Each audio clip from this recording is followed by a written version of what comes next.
There, this is Andrew Spikes. I'm the team lead here at churchmarketing.is, and we put together a quick video to help churches as they start to navigate. How do we engage with our church congregation and quite frankly, our community online? And with coronavirus, COVID-19, I think this is really encouraged a lot of churches to think beyond how they've traditionally done church, which has been primarily focused on weekend services. So what we wanted to do today was provide some very, very actionable, kind of tangible ways to grow your church, to grow your social media, to grow your reach and followers and engagement online. And so, because it's super important, and quite frankly, what a lot of churches don't understand is that you can reach 3 times as many people online than you can offline. Now, there are some relational kind of challenges, but the key fact is that to raise the awareness of your church and your community, you have to be online. And as a company that does this day in and day out for hundreds and hundreds of churches across the country, we thought that we could boil this down into really clear, actionable tips and tricks and ideas and insights to help your church do what you are called to do and do what you're on a mission to do. So here are 10 things that you can do today to grow your church on social media. So the first thing that I kind of touch on is having a point person. When the responsibility is shared between multiple people, it lacks clarity, it lacks organization.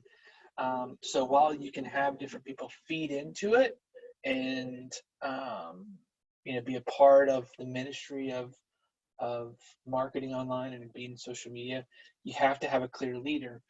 If no one is responsible for social media communication for your church, the chances are of being effective are pretty low. If it's a paid person, if it's on staff, it's or a volunteer, there should be one person responsible to see that the schedule lines out and that the schedule is followed, to see that the post content is consistent, that they're following the brand guidelines that you've lined out for your church, and the standards are being met. So that's number one. Number two is to learn about the different channels. Each channel is very different. Otherwise, they would just be the same channel, right? And so there's a clear niche and there's a clear reason that each of these channels have a following base of millions and billions of people. So learn the difference between each channel. When is the best time to post on Facebook versus Twitter? When is the best time to post on TikTok versus Instagram? So just make sure you're treating each of the channels in a very specific way. And that you're leveraging the platform in the right way to reach the amount of people that you really, really ideally want to reach. The next point is around integrating your social media into your current communications plan. Social media should have an objective. It should have a goal within the strategy. Otherwise, you're wasting time. So you need to ask the question, what problem is social media solving?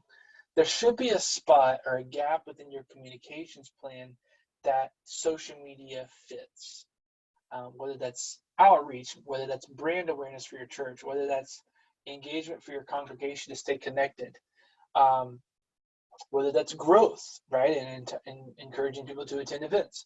There's got to be a specific way and a specific rhyme or reason to why social media exists. So make sure that you have that a part of your plan. If you need to use the newsletter as an example or bulletins to shape the content, that's fine. But obviously make sure that's holistic in the strategy and the approach. The next thing I want to talk about really quickly is, and I'm trying to go fast because I know your time is valuable, is to make sure you're monitoring the feedback within the channels. If you find yourself getting asked the same question over and over again, consider adding an FAQ to your church. Consider adding the right amount of content and pages to your church's website. obviously for clear reasons. If there's a question that's being asked over and over again, then there's a pretty good efficiency to adding that answer somewhere in your website. So think through how social media can be an insight-driven platform to inform what you do in your website. It's not just about communication, it's also about insight, user insights, audience insights. So make sure that you're pulling that from the audience group. The next point is around personalizing the media. Encourage your members to share posts. Encourage them to post in their own social media and to get a like for your church page. Once you start to leverage your network with followers, you'll start to see your church's reach and engagement exponentially grow. The truth is that through algorithms and through just loyalty and trustworthiness, people pay more attention to when someone ask them to do something as opposed to a brand or organization or church doing something. It's the same reason you say, hey, bring your friends to church. There's that personalization that happens between a one-to-one relationship compared to when an organization tries to do it. So just be mindful of that, see how you can leverage that. The next thing is to always engage and build your community. A lot of churches fall short here. They start to post really good content, but users are interacting there and they're engaging, but the church is not engaging back. And that's a clear miss. I would encourage you to look at every single comment. Try to post back on every single comment so that you can start to build relationships with these users in a way that you can't do if you just posted something and did not interact. The interaction is key to building some loyalty and to building some credibility with your user base. The next part is around adding information to your social media accounts. So make sure that your social media channels acts as that first touch to the front doors of your church. So what information can you add to your social media channels that that a first-time visitor can find beneficial? Start times, locations, what to wear, what not to wear. Obviously, that's not an issue, but what they can expect overall. Try to add as much as you can because they're going to click around on their mobile device to try to find out more information. Next is to post videos, podcasts, and Sunday sermons to your social media channels. And what this allows us to do is it allows your members to go home or to use their mobile devices to go to the church's Facebook page and leave a comment or ask a question. What this really does is a couple of things. One is thought leadership. So if your content is reaching someone brand new that is currently not a follower of the church, then you speaking or a video kind of builds that thought leadership that you own a certain topic, and that topic is, living a Christ-centered life. Another thing it does is it adds credibility. So as you start to do more professional and content that's driven with excellence, the perception of the brand of the church, right, and how people perceive your church and the excellence level of your church begins to increase, and the credibility starts to increase. So don't forget to do that. Make sure you're also setting very measurable and timely goals. Social media is not dissimilar to anything else. There needs to be a stat. There needs to be a stat that you focus on. Whether you focus on it weekly, monthly, quarterly, you need to have a stat. We would recommend that you focus on the stat reach, which is the unique number of individuals that your content is reaching, i.e. the number of people that you're reaching, right? So don't focus necessarily on impressions. Susie Q could see the same post 12 times. That's 12 impressions, but the reach is 1. So focus on how many times you can focus on the number of ways that you can expand the reach. So it's very, very important. Lastly is we would recommend that you use social media ads. This is, in the past, this is called boosted post. This is tough. I gotta admit, sometimes you can just throw $50 behind a post. That's not terrible, but the truth of the matter is that Facebook continues to deprioritize organizational pages and church pages, business pages against organic kind of user-generated content.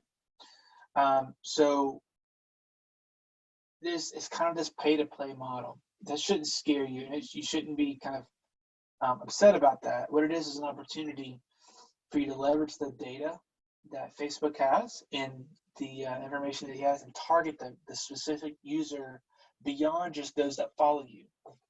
When you're posting organic content, you're kind of limited to the users that are within the network or follow your page and in their network.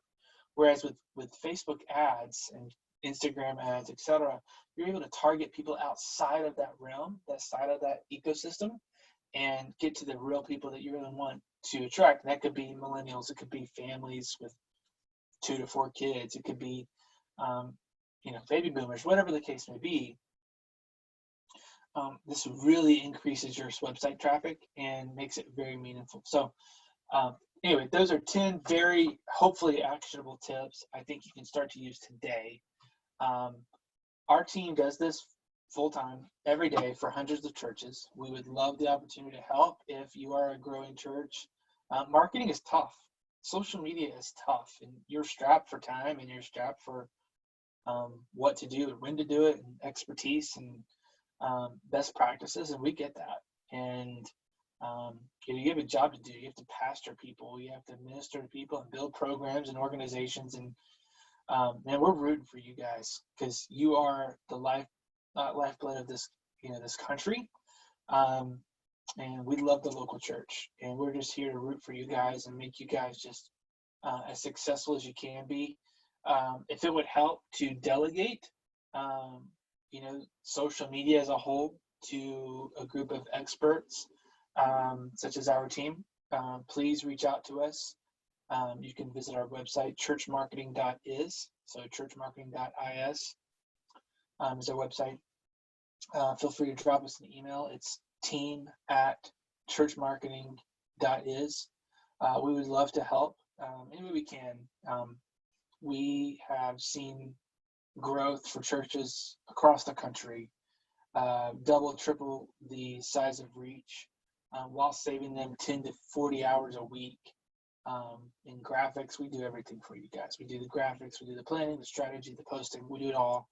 And it's all very specific and unique to your church, so that your church really shines and builds credibility and thought leadership and authority in your community to reach more people for the kingdom. So we would love the opportunity to help you guys and to make you guys very successful, very just crush it on social media. We do that for organic social media, so this is like the day-to-day social media, and this is also for the paid advertising as well. We've got a full team of data nerds and graphic designers and specialists dedicated to churches just for that. So we would love to help if you need the help, and so that you can crush it day to day and be awesome as a church and serve your community really well. So don't ever hesitate. Again, churchmarketing.is, and we look forward to hearing from you soon. Hope this was helpful, and have a blessed day. Thanks so much.